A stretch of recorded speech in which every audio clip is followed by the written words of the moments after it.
മീനുട്ടി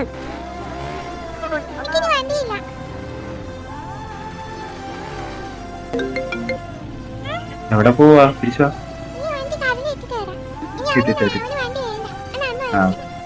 അവിടെ വെച്ച് എന്താ പറഞ്ഞു ഓർമ്മ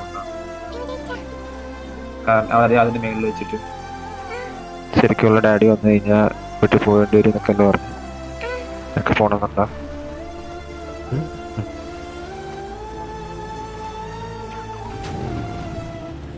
സോറി വേറെ ഒന്നും ചെയ്യാൻ പറ്റാത്തണ്ടാ. ലോക്ക് ചെയ്താണ് ലോക്ക് ചെയ്ത് നീ അൺലോക്ക് ചെയ്താണ് അത്രേ ഉള്ളു. അൺലോക്ക് ചെയ്തണ്ണ ഉച്ചക്ക നടക്കണേ. എന്നെ അടിക്കാൻ വരും.